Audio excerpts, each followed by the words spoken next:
Hi everybody, this is Peter from Male Pattern Boldness. So today I wanted to introduce you to my Pfaff 30, which as you know I got recently from a woman who's an actress on Craigslist.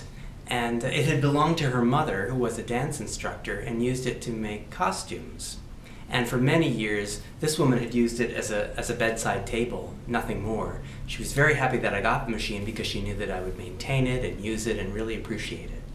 So again, it's a German Pfaff. I think it was made during the 1930s actually.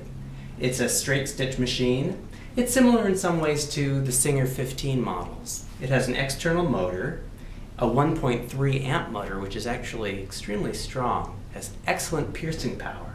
It can stitch through multiple layers of leather and denim and wool and all kinds of really thick fabrics that can be a challenge to a newer machine. This is the table. It has a little door that opens just so, and a knee pedal, which I really appreciate. One less thing to put on the floor. So we're going to stitch with it a little bit, and you'll hear how she sounds and how she stitches. Okay, so here we go. Okay, so here we are. Machine is on, and we're just going to stitch a little bit on a piece of, this is a piece of an old pillowcase actually. It's cotton. And we're just going to do a little bit of edge stitching on 2 layers, and you'll see how the machine sounds and how she sews. As I've been using her more and oiling her, she's really gotten to sound and to work a lot more smoothly. So I'm happy about that. So here we go. I'm sinking in the needle and sort of at a slightly awkward angle to the knee pedal. There she goes, and you can see, obviously she's a straight stitch machine, which is great. Pretty quiet and very smooth, very responsive. And I don't know, let's see, can you see those stitches? How beautiful they are? I'm using a very light thread that might not read. Anyway, the stitches are perfect, really lovely.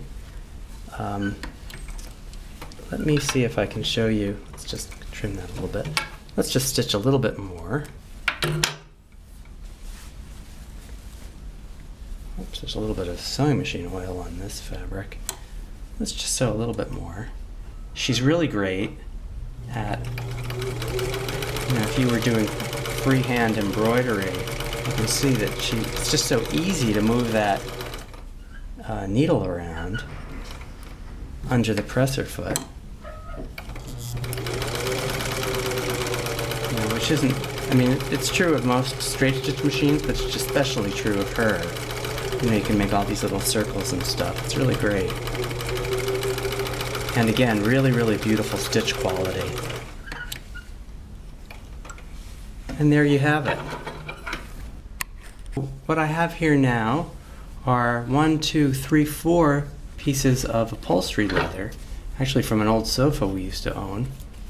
And I'm going to put this under the presser foot, and you'll see that there's quite a bit of clearance. You could fit even much more underneath the presser foot, which is great. That's not always the case with these machines.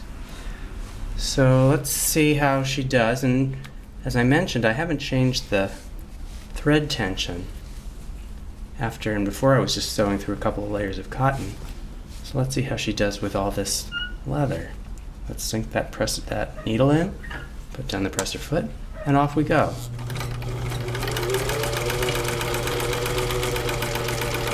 No problem whatsoever. And just look, the stitches look really fantastic. Really nice. So I just love this machine. Again, it's my Pfaff 30, and she's in this great little table. If I want to put her away, I merely lift her back, like every sewing machine table. Bring this forward and just drop her down. I haven't been doing that much because I've been doing so much sewing on her. So there you have it. My Pfaff 30, my newest vintage sewing machine. And thanks so much for watching, everybody.